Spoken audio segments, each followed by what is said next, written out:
ಪ್ರತಿದಿನ ಕತ್ತಲಾಗುವ ಮುನ್ನವೇ ಒಬ್ಬ ವ್ಯಕ್ತಿ ಮನೆಗೆ ಹೋಗ್ತಾನೆ. ಹೊರಗಡೆ ಎಲ್ಲ ಆಲ್ಕೋಹಾಲ್ ಹಾಕ್ತಾನೆ. ಮನೆಯ ಒಳಗೆ ಹೋಗ್ತಿದ್ದಂತೆ ಅವನ ನಾಯಿಯನ್ನ ತೊಳಿತಾನೆ. ಹೊರಗಡೆ ನೋಡ್ತಾನೆ, ಇನ್ನೇನು ಸೂರ್ಯ ಮುಳುಗುವ ಸಮಯ. ಕತ್ತಲಾಗುವ ಮುಂಚೆಯೇ ಡೋರ್ ಮತ್ತು ಕಿಟಕಿಗಳನ್ನೆಲ್ಲ ಲಾಕ್ ಮಾಡ್ಕೋತಾನೆ. ಮನೆಯಲ್ಲಿ ಒಂದು ಸಣ್ಣ ಬೆಳಕು ಬರದಂತೆ ಎಲ್ಲ ಡೋರ್ ಅನ್ನು ಮುಚ್ತಾನೆ. ಆದ್ರೂ ಸಹ ಅವನಿಗೆ ಸೇಫ್ ಫೀಲ್ ಆಗುವುದಿಲ್ಲ. ಕೈಯಲ್ಲಿ ಒಂದು ರೈಫಲ್ ಹಿಡಿದುಕೊಂಡು ಅವನ ನಾಯಿ ಜೊತೆ ಟಬ್ ನಲ್ಲಿ ಮಲಗ್ತಾನೆ. ಹೀಗೆಲ್ಲ ಮಾಡೋದಕ್ಕೆ ಒಂದು ಕಾರಣನೂ ಇದೆ. ಅದೇನಂದ್ರೆ ಕತ್ತಲಾಗ್ತಿದ್ದಂತೆ ಅಂದ್ರೆ ಬೆಳಕು ಹೋಗ್ತಿದ್ದಂತೆ ಅಲ್ಲಿ ಜಾಂಬಿಗಳೆಲ್ಲ ಸಕ್ರಿಯವಾಗೋದಕ್ಕೆ ಪ್ರಾರಂಭವಾಗುತ್ತವೆ. ಈ ಸಿಟಿಯಲ್ಲಿ 5 ವರ್ಷದ ಹಿಂದೆ ಒಂದು ವೈರಸ್ ಬಂದು ಅಲ್ಲಿರುವ 90% ಮನುಷ್ಯರನ್ನೆಲ್ಲ ಸತ್ತೋಗಿರ್ತವೆ. ಇನ್ನು ಉಳಿದವರೆಲ್ಲ ಜಾಂಬಿಯಾಗಿ ಪರಿವರ್ತನೆ ಆಗಿರ್ತಾರೆ. ಈ ಜಾಂಬಿಗಳು ಬೆಳಕಿನ ಕಿರಣಗಳಿಗೆ ಹೆದರ್ತವೆ. ಆದ್ದರಿಂದ ರಾತ್ರಿ ಮಾತ್ರ ಹೊರಗಡೆ ಬರ್ತವೆ ಮತ್ತು ಅವುಗಳು ಮನುಷ್ಯರ ವಾಸನೆಯನ್ನು ದೂರದಿಂದಲೇ ಕಂಡುಹಿಡಿಯುವ ಶಕ್ತಿಯನ್ನು ಹೊಂದಿರ್ತವೆ. ನಮ್ಮ ಕಥೆಯ ಹೀರೋ ವಿಲ್ಗೆ ಯಾವುದೇ ವೈರಸ್ ಆಗಿರುವುದಿಲ್ಲ. ಅವನ ಇಮ್ಯುನಿಟಿ ತುಂಬಾನೇ ಸ್ಟ್ರಾಂಗ್ ಆಗಿರುತ್ತೆ. ಇವನು ಜಗತ್ತಿನ 1% ವ್ಯಕ್ತಿಯಲ್ಲಿ ಆಗಿರ್ತಾನೆ. ಇವನ ಇಮ್ಯುನಿಟಿ ಪವರ್ ತುಂಬಾನೇ ಸ್ಟ್ರಾಂಗ್ ಆಗಿರುತ್ತೆ. ವಿಲ್ ತನ್ನ ಕಾರನ್ನು ಜೋರಾಗಿ ಓಡಿಸುತ್ತಾ ನ್ಯೂಯಾರ್ಕ್ ಸಿಟಿಯಲ್ಲಿ ಜಿಂಕೆಯನ್ನು ಬೇಟೆಯಾಡೋದಕ್ಕೆ ಹೋಗ್ತಾನೆ. ಯಾಕಂದ್ರೆ ಆ ಸಿಟಿಯಲ್ಲಿ ಜೀವ ಇರುವ ಪ್ರಾಣಿ ಅಂದ್ರೆ ಜಿಂಕೆ ಮಾತ್ರ. ಇದಕ್ಕೆ ಅದನ್ನು ಬೇಟೆಯಾಡಿ ಪ್ರತಿದಿನ ತನ್ನ ಆಹಾರವನ್ನು ತಯಾರಿಸಿಕೊಳ್ತಾನೆ ವಿಲ್. ಇನ್ನೇನು ಜಿಂಕೆಯನ್ನು ಬೇಟೆ ಆಡಬೇಕು ಅನ್ನುವಾಗಲೇ ಅಲ್ಲಿ ಒಂದು ಸಿಂಹ ಬಂದು ಜಿಂಕೆಯನ್ನು ಬೇಟೆಯಾಡುತ್ತೆ. ವಿಲ್ಗೆ ಸಿಂಹವನ್ನು ನೋಡಿ ಹೊಡೆಯೋದಕ್ಕೆ ನೋಡ್ತಾನೆ. ಅಷ್ಟರಲ್ಲಿ ಅಲ್ಲಿ ಮತ್ತೊಂದು ಸಿಂಹ ಮತ್ತು ಅದರ ಜೊತೆ ತನ್ನ ಮರಿಗಳು ಸಹ ಅಲ್ಲಿಗೆ ಬರ್ತವೆ. ಈ ಚಿಕ್ಕ ಮರಿಗಳು ಮತ್ತು ಈ ಸಿಂಹನನ್ನು ನೋಡಿ ಅವನಿಗೆ ತನ್ನ ಫ್ಯಾಮಿಲಿ ನೆನಪಾಗುತ್ತೆ. ಅದನ್ನು ನೋಡಿದ ವಿಲ್ ಅಲ್ಲಿಂದ ಹೋಗ್ತಾನೆ. ಮುಂದಿನ ಸೀನ್ ನಲ್ಲಿ ಉಳಿದಿರುವ ಮನುಷ್ಯರನ್ನು ಹುಡುಕೋದಕ್ಕೆ ವಿಲ್ ಹೋಗುವ ಮುನ್ನ ಅವನ ಮನೆಯ ಅಂಡರ್ ಗ್ರೌಂಡ್ ನಲ್ಲಿ ಮೆಡಿಕಲ್ ರೂಮ್ಗೆ ಹೋಗ್ತಾನೆ. ಅಲ್ಲಿ ನೋಡ್ತಾನೆ ಟ್ರೀಟ್ಮೆಂಟ್ ದಿಂದ ಏನಾದ್ರೂ ಇನ್ಫೆಕ್ಟೆಡ್ ಇಲಿಗಳು ನಾರ್ಮಲ್ ಆಗಿವೆ ಎಂದು. ಆದ್ರೆ ಉಪಯೋಗವಿಲ್ಲ. ಯಾವುದೇ ರೀತಿ ಬದಲಾವಣೆ ಅಲ್ಲಿ ಆಗಿರುವುದಿಲ್ಲ. ವಿಲ್ ಒಬ್ಬ ಸೈಂಟಿಸ್ಟ್ ಕೂಡ ಆಗಿರ್ತಾನೆ. ಅವನು ವೈರಸ್ ವ್ಯಾಕ್ಸಿನ್ ಕೂಡ ತಯಾರಿಸಿರ್ತಾನೆ. ಅದನ್ನು ಒಂದು ಸಣ್ಣ ಇಲಿಗೆ ಇಂಜೆಕ್ಟ್ ಮಾಡಿರ್ತಾನೆ. ಆಗ ಆ ಇಲಿಗೆ ಆಕ್ರಮಣ ಮಾಡುವಷ್ಟು ಶಕ್ತಿ ಇರುವುದಿಲ್ಲ ಮತ್ತೆ ರಿಕವರಿ ಆಗುವುದನ್ನು ಸಹ ವಿಲ್ ನೋಡ್ತಾನೆ. ಈ ಇಲಿ ಏನಾದರೂ ನಾರ್ಮಲ್ ಸ್ಟೇಜ್ ಗೆ ಬಂದ್ರೆ ಉಳಿದ ಜಾಂಬಿಗಳನ್ನು ಸಹ ನಾರ್ಮಲ್ ಸ್ಥಿತಿಗೆ ಬದಲಾಯಿಸಬಹುದು ಎಂದು ವಿಲ್ ತಿಳಿದಿರುತ್ತಾನೆ.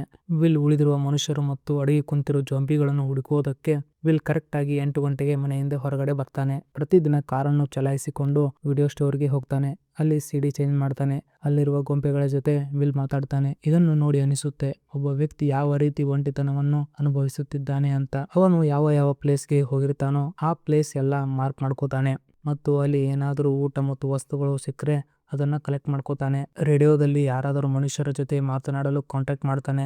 ಈ ರೀತಿ ಪ್ರತಿದಿನ ಮಾಡ್ತಾ ಇರ್ತಾನೆ ವಿಲ್ ಕಳೆದ 3 ವರ್ಷದಿಂದ. ಒಂಟಿತನ ದೂರ ಮಾಡೋದಕ್ಕೆ ಅಲ್ಲಿ ಒಂದು ಗೋಲ್ಫ್ ಆಡ್ತಾ ಇರ್ತಾನೆ. ಗೋಲ್ಫ್ ಆಡುವಾಗ ದೂರದಿಂದ ಏನೋ ಸೌಂಡ್ ಬರುತ್ತೆ. ರೈಫಲ್ ಹಿಡಿದುಕೊಂಡು ನೋಡ್ತಾನೆ. ಅಲ್ಲೊಂದು ಜಿಂಕೆ ಕಾಣಿಸುತ್ತೆ. ಟೈಮ್ ವೇಸ್ಟ್ ಮಾಡದೆ ಬೇಟೆ ಆಡೋದಕ್ಕೆ ಅವನ ನಾಯಿ ಜೊತೆ ಹೋಗ್ತಾನೆ. ಅಷ್ಟರಲ್ಲಿ ಜಿಂಕೆ ಈ ಕಡೆಯಿಂದ ಆ ಕಡೆ ಓಡಿ ಹೆದರಿ ಒಂದು ಸಣ್ಣ ರೂಮ್ಗೆ ಹೋಗುತ್ತೆ. ಪಾಪ ನಾಯಿಗೂ ಬಹಳ ದಿನದಿಂದ ಊಟ ಇರುವುದಿಲ್ಲ. ಆದ್ದರಿಂದ ಅದು ಜಿಂಕೆಯನ್ನು ಹಿಂಬಾಲಿಸುತ್ತೆ ಯಾವುದೇ ಅಂಜಿಕೆ ಇಲ್ಲದೆ. ವಿಲ್ ತಡೆಯೋದಕ್ಕೆ ಪ್ರಯತ್ನಿಸ್ತಾನೆ ಆದ್ರೆ ಅದು ಕೇಳುವುದಿಲ್ಲ. ಆ ಚಿಕ್ಕ ಕೋಣೆ ತುಂಬಾ ಭಯಾನಕವಾಗಿರುತ್ತೆ. ವಿಲ್ ಹೆದರ್ತಾನೆ ಆದ್ರೆ ಅವನ ನಾಯಿಯ ಸಲುವಾಗಿ ಆ ರೂಮ್ ನ ಒಳಕ್ಕೆ ಬರ್ತಾನೆ. ಒಳಗಡೆ ಎಲ್ಲ ಪೂರ್ತಿ ಕತ್ತಲಿರುತ್ತೆ. ಏನೂ ಕಾಣ್ತಿರುವುದಿಲ್ಲ. ತುಂಬಾ ಭಯಾನಕವಾಗಿರುತ್ತೆ ಆ ಪ್ಲೇಸ್. ವಿಲ್ಗೆ ತುಂಬಾನೇ ಭಯವಾಗುತ್ತೆ. ವಿಲ್ ಹಾಗೆ ಮುಂದೆ ಹೋಗ್ತಾನೆ. ಸ್ವಲ್ಪ ಮುಂದೆ ಹೋಗುವಷ್ಟರಲ್ಲಿ ಅಲ್ಲಿ ರಕ್ತ ಕಾಣಿಸುತ್ತೆ. ಅಲ್ಲಿ ಈಗಲೇ ತಾನೇ ಸತ್ತ ಜಿಂಕೆಯು ಕಾಣಿಸುತ್ತೆ. ವಿಲ್ಗೆ ಇನ್ನಷ್ಟು ಹೆದರಿಕೆ ಆಗುತ್ತೆ. ಹಾಗೆ ಮುಂದೆ ಹೋಗೋದ್ರಲ್ಲೇ ಅಲ್ಲಿ ಜಾಂಬಿಗಳ ಗುಂಪು ಕಾಣಿಸುತ್ತೆ ಮತ್ತು ಗನ್ ಲೈಟ್ ಕೆಳಗೆ ಮಾಡ್ತಾನೆ. ವಿಲ್ಗೆ ಅಷ್ಟರಲ್ಲಿ ಅವನ ನಾಯಿ ಟೇಬಲ್ ನ ಕೆಳಗೆ ಕಾಣಿಸುತ್ತೆ. ನಾಯಿನೂ ತುಂಬಾ ಹೆದರುತ್ತೆ. ಇನ್ನೇನು ನಾಯಿ ಕಡೆ ಹೋಗೋದ್ರಲ್ಲಿ ಅವನ ನಾಯಿಯ ದೃಷ್ಟಿಯು ವಿಲ್ ನ ಹಿಂದೆ ನೋಡುತ್ತೆ. ಅದನ್ನು ನೋಡಿದ ವಿಲ್ಗೆ ಗೊತ್ತಾಗುತ್ತೆ ನನ್ನ ಹಿಂದೆ ಯಾರೋ ಇದ್ದಾರೆ ಅಂತ. ವಿಲ್ ಹಿಂತಿರುಗಿ ನೋಡೋದ್ರಲ್ಲಿ ಅಲ್ಲಿ ಒಂದು ಭಯಾನಕ ಜಾಂಬಿ ಅವನಿಗೆ ಕಾಣಿಸುತ್ತೆ. ವಿಲ್ ಅವನ ನಾಯಿಯನ್ನು ಮತ್ತು ಅವನು ಅಲ್ಲಿಂದ ಜೋರಾಗಿ ಓಡೋದಕ್ಕೆ ಪ್ರಾರಂಭ ಮಾಡ್ತಾರೆ. ಇನ್ನೇನು ಜಾಂಬಿ ವಿಲ್ ನ ಹಿಡಿದು ಕಚ್ಚೋದ್ರಲ್ಲಿ ವಿಲ್ ಬಿಲ್ಡಿಂಗ್ ಮೇಲಿಂದ ಬೀಳ್ತಾನೆ. ಆಗ ಜಾಂಬಿ ಬೆಳಕಿನ ಕಿರಣಗಳಿಗೆ ಬಿದ್ದು ನರಳಾಡ್ತವೆ. ಇದನ್ನೆಲ್ಲ ನೋಡಿದ ವಿಲ್ಗೆ ತುಂಬಾನೇ ಭಯವಾಗುತ್ತೆ. ಮತ್ತೆ ಅವನಿಗೆ ಪ್ರಯೋಗ ಮಾಡೋದಕ್ಕೆ ಒಂದು ಜಾಂಬಿಯೂ ಸಹ ಬೇಕಾಗಿರುತ್ತೆ. ವಿಲ್ ಒಂದು ಟ್ರ್ಯಾಪ್ ರೆಡಿ ಮಾಡ್ತಾನೆ ಮತ್ತು ಟ್ರ್ಯಾಪ್ ನಲ್ಲಿ ಜಾಂಬಿ ಒಳಗೆ ಬೀಳೋದಕ್ಕೆ ಕಾಯ್ತಾ ಇರ್ತಾನೆ. ಕೆಲವೇ ಸಮಯದಲ್ಲಿ ಅಲ್ಲೊಂದು ಜಾಂಬಿ ಟ್ರ್ಯಾಪ್ ನಲ್ಲಿ ಸಿಕ್ಕಾಕಿಕೊಳ್ಳುತ್ತೆ. ಅಲ್ಲಿ ಜಾಂಬಿ ಸಿಕ್ಕಿಕೊಳ್ತಿದ್ದಂತೆ ಇನ್ನೊಂದು ಕಡೆ ಭಯಾನಕವಾದ ಜಾಂಬಿ ಕಿಂಗ್ ಕೂಗುತ್ತೆ.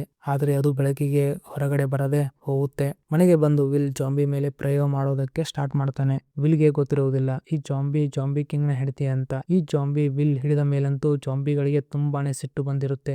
ವಿಲ್ ಅನ್ಕೊಂಡಿರ್ತಾನೆ ಪ್ರಪಂಚದಲ್ಲಿ ನಾನೊಬ್ಬನೇ ಬದುಕಿರೋದು ಅಂತ.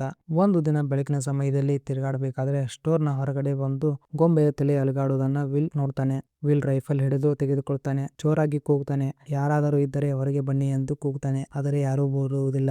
ವಿಲ್ಗೆ ತುಂಬಾನೇ ಹೆದರಿಕೆ ಆಗುತ್ತೆ. ಮತ್ತೆ ಅವನಿಗೆ ಇನ್ನೊಂದು ಅಚ್ಚರಿಯಾಗಿರುತ್ತೆ. ಅದೇನಂದ್ರೆ ಗೊಂಬೆ ಸ್ಟೋರ್ ನ ಒಳಗಡೆ ನೋಡಿರ್ತಾನೆ, ಆದ್ರೆ ಅದು ಸ್ಟೋರ್ ದಿಂದ ತುಂಬಾನೇ ದೂರ ಇರುತ್ತೆ. ಅವನಿಗೆ ಅನ್ನಿಸುತ್ತೆ ಯಾರಾದರೂ ಮನುಷ್ಯರು ಈ ರೀತಿ ಮಾಡಿರಬಹುದು ಅಂತ.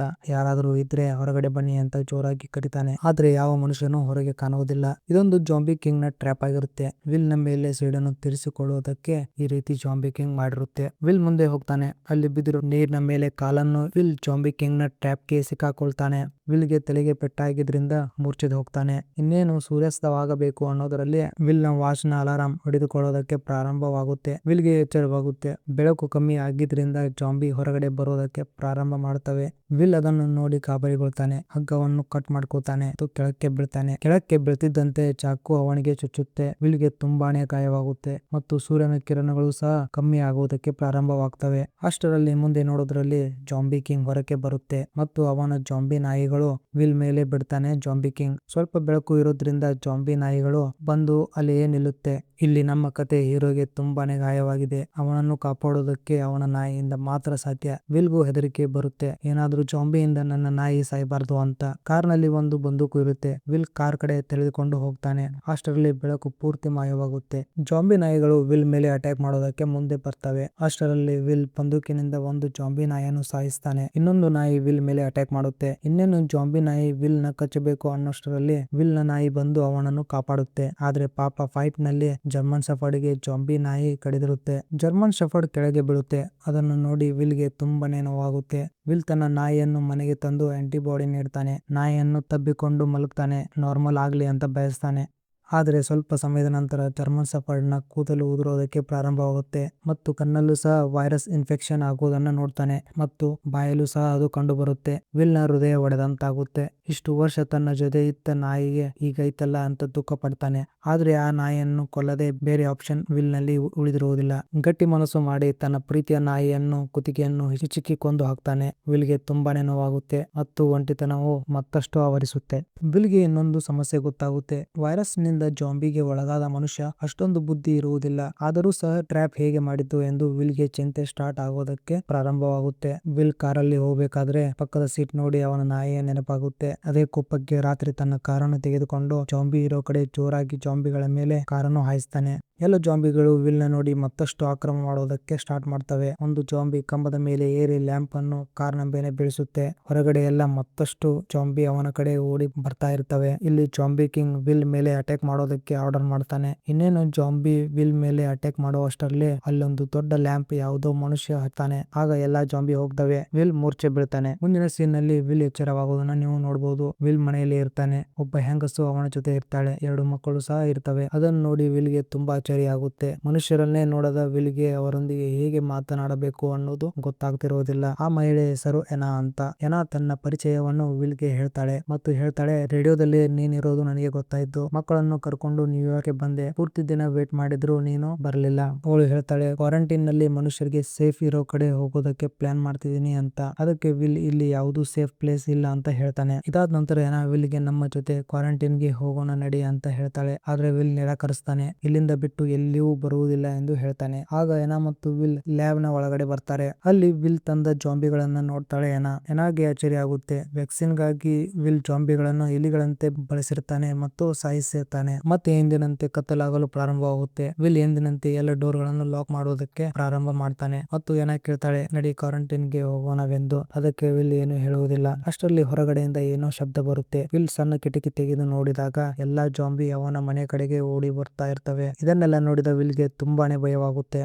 ವಿಲ್ ಮನೆಯ ಹೊರಗಡೆ ಇರೋ ಎಲ್ಲಾ ದೊಡ್ಡ ಲೈಟ್ ಅನ್ನು ಆನ್ ಮಾಡ್ತಾನೆ. ಆದ್ರೆ ಜಾಂಬಿ ಅವನ್ನೆಲ್ಲ ಹಾಳು ಮಾಡುತ್ತೆ. ಮತ್ತೆ ವಿಲ್ ಸುತ್ತಮುತ್ತ ಇರೋ ಬಾಂಬ್ ಅನ್ನ ಬ್ಲಾಸ್ಟ್ ಮಾಡ್ತಾನೆ. ಮತ್ತೆ ವಿಲ್ ಆ ಕಿಟಕಿಯಿಂದ ನೋಡಿದಾಗ ಎಲ್ಲಾ ಜಾಂಬಿಗಳು ಸತ್ತೋಗಿರ್ತವೆ. ಮತ್ತೆ ಮನೆಯ ಒಳಗೆ ಎನಾ ಕಾಣಿಸುವುದಿಲ್ಲ. ಎನಾನ ಹುಡುಕೋದಕ್ಕೆ ವಿಲ್ ಹೋಗ್ತಿರ್ತಾನೆ. ಅಷ್ಟರಲ್ಲಿ ಜಾಂಬಿ ಬರುತ್ತೆ. ವಿಲ್ ನ ಹಿಡಿದು ಟೇಬಲ್ ಗೆ ಒಗೆಯುತ್ತೆ. ವಿಲ್ ಅಸಹಾಯಕ ಆಗ್ತಾನೆ ಮತ್ತು ಸತ್ತವರ ರೀತಿ ನಾಟಕ ಮಾಡ್ತಾನೆ. ಆಗ ಜಾಂಬಿ ಜೋರಾಗಿ ಕಿರಿಚುತ್ತೆ. ಅಷ್ಟರಲ್ಲಿ ವಿಲ್ ಅಲ್ಲೇ ಇರೋ ಸ್ಕ್ರೂ ಡ್ರೈವರ್ ನಿಂದ ಜಾಂಬಿಯ ಮೇಲೆ ಅಟ್ಯಾಕ್ ಮಾಡ್ತಾನೆ. ಆದ್ರೆ ಜಾಂಬಿಗೆ ಏನೂ ಆಗುವುದಿಲ್ಲ. ಹೋಗುವುದಿಲ್ಲ. ಜಾಂಬಿ ವಿಲ್ ನ ಹಿಡಿದು ಕೆಳಕ್ಕೆ ಬೀಸುತ್ತೆ. ಅಷ್ಟರಲ್ಲಿ ವಿಲ್ ರೈಫಲ್ ತೆಗೆದುಕೊಂಡು ಜಾಂಬಿ ಮೇಲೆ ಫೈರಿಂಗ್ ಸ್ಟಾರ್ಟ್ ಮಾಡ್ತಾನೆ. ಆದ್ರೆ ಜಾಂಬಿ ಅಲ್ಲಿಂದ ತಪ್ಪಿಸಿಕೊಂಡು ಒಂದು ರೂಮ್ ನ ಬಾಗಿಲ ಹಿಂದೆ ಹೋಗುತ್ತೆ. ಆಗ ರೂಮ್ ನಲ್ಲಿದ್ದ ಒಂದು ಗ್ಯಾಸ್ ಸಿಲಿಂಡರ್ ನ ವಿಲ್ ಬ್ಲಾಸ್ಟ್ ಮಾಡ್ತಾನೆ. ಆಗ ಜಾಂಬಿ ಹೊರಕ್ಕೆ ಬಂದು ಬೀಳುತ್ತೆ. ಆದ್ರೆ ಅದಕ್ಕೂ ಅಷ್ಟೊಂದು ಏನೂ ಆಗಿರುವುದಿಲ್ಲ. ಅಲ್ಲಿಂದ ಜಾಂಬಿ ಹೊರಗಡೆ ಓಡಿ ತಪ್ಪಿಸಿಕೊಳ್ಳುತ್ತೆ. ವಿಲ್ ಮತ್ತೆ ಎನಾನ ಹುಡುಕೋದಕ್ಕೆ ಪ್ರಾರಂಭ ಮಾಡ್ತಾನೆ. ರೂಮ್ ನ ಒಳಗೆ ಇನ್ನೊಂದು ಜಾಂಬಿ ಇರುತ್ತೆ. ಅಲ್ಲಿ ಎನಾ ಮತ್ತು ಮಕ್ಕಳು ತುಂಬಾ ಹೆದರಿ ಟೇಬಲ್ ನ ಕೆಳಗೆ ಇರುತ್ತಾರೆ. ಅದನ್ನು ನೋಡಿದ ವಿಲ್ ಅವರಿಗೆ ಶಬ್ದ ಮಾಡಿದಿರಿ ಎಂದು ಸನ್ನೆ ಮಾಡ್ತಾನೆ. ಅಷ್ಟರಲ್ಲಿ ಜಾಂಬಿ ಅವನನ್ನು ನೋಡುತ್ತೆ. ಆಗ ವಿಲ್ ಕಣ್ಣಿಂದ ಶೂಟ್ ಮಾಡ್ತಾನೆ. ಹೊರಗಡೆ ಜಾಂಬಿ ಕಿಂಗ್ ಜೋರಾಗಿ ಶಬ್ದ ಮಾಡಿ ಎಲ್ಲ ಜಾಂಬಿನ ಕರಿತಾ ಇರ್ತಾನೆ. ಅದನ್ನು ನೋಡಿದ ವಿಲ್ ಗೆ ಗಾಬರಿಯಾಗುತ್ತೆ. ಎಲ್ಲರೂ ಅಲ್ಲಿಂದ ಅಂಡರ್ ಗ್ರೌಂಡ್ ಗೆ ಹೋಗೋದಕ್ಕೆ ಪ್ಲಾನ್ ಮಾಡ್ತಾರೆ. ಆಗ ಎನಾಗೆ ಅಲ್ಲಿದ್ದ ಹೆಣ್ಣು ಜಾಂಬಿ ನಾರ್ಮಲ್ ಆಗುವುದನ್ನ ನೋಡ್ತಾಳೆ ಮತ್ತು ವಿಲ್ ನ ಕರೀತಾಳೆ. ವಿಲ್ ಅಲ್ಲಿಗೆ ಬಂದು ನೋಡಿದಾಗ ವಿಲ್ ಗೆ ಸಂತೋಷನೂ ಆಗುತ್ತೆ. ತಾನು ತಯಾರಿಸಿದ ಆಂಟಿಬಾಡಿ ವರ್ಕ್ ಆಯ್ತು ಅಂತ. ಅಷ್ಟರಲ್ಲಿ ಜಾಂಬಿ ಕಿಂಗ್ ಮತ್ತು ಎಲ್ಲ ಜಾಂಬಿಗಳು ಅಲ್ಲಿಗೆ ಬರ್ತವೆ. ಅಷ್ಟರಲ್ಲಿ ವಿಲ್ ಕ್ಲಾಸ್ ಡೋರ್ ನ ಕ್ಲೋಸ್ ಮಾಡ್ತಾನೆ. ವಿಲ್ ಜಾಂಬಿಗೆ ನೀವು ನಾರ್ಮಲ್ ಆಗಬಹುದು ಎಂದು ಹೇಳೋದಕ್ಕೆ ಬಯಸ್ತಿರ್ತಾನೆ. ಆದ್ರೆ ಯಾವ ಜಾಂಬಿಯು ಅದನ್ನು ಕೇಳುವುದಿಲ್ಲ. ಕ್ಲಾಸ್ ಹೊಡೆಯೋದಕ್ಕೆ ಸ್ಟಾರ್ಟ್ ಮಾಡ್ತವೆ. ಆಗ ಅಲ್ಲಿನ ಪರಿಸ್ಥಿತಿ ನೋಡಿ ವಿಲ್ ಗೆ ಗೊತ್ತಾಗುತ್ತೆ ಇಲ್ಲಿ ನಾವು ಸಾಯೋದು ಪಕ್ಕಾ ಅಂತ. ಕೂಡಲೇ ಅಲ್ಲಿ ಜಾಂಬಿ ಪತ್ನಿಯ ಬ್ಲಡ್ ಸ್ಯಾಂಪಲ್ ಅನ್ನು ಎನಾ ಕೈಗೆ ಕೊಡ್ತಾನೆ. ಈ ಬ್ಲಡ್ ಆಂಟಿಬಾಡಿ ಆಗಿ ಯೂಸ್ ಆಗುತ್ತೆ ಅಂತ ಹೇಳ್ತಾನೆ. ಈ ಸ್ಯಾಂಪಲ್ ಕೊಟ್ಟು ಸೇಫ್ಟಿ ಅಂಡರ್ ಗ್ರೌಂಡ್ ಗೆ ಎನಾನ ಮತ್ತು ಮಕ್ಕಳನ್ನ ಕಳಿಸ್ತಾನೆ. ಇನ್ನೇನು ಗ್ಲಾಸ್ ಒಡೆದು ಜಾಂಬಿ ಒಳಗಡೆ ಬರ್ತಿದ್ದಂತೆ ಗ್ರೆನೇಡ್ ಓಪನ್ ಮಾಡಿ ಜಾಂಬಿ ಕಡೆ ವಿಲ್ ಓಡ್ತಾನೆ. ಇಲ್ಲಿಗೆ ಈ ಪಿಕ್ಚರ್ ಅಂತ್ಯವಾಗುತ್ತೆ.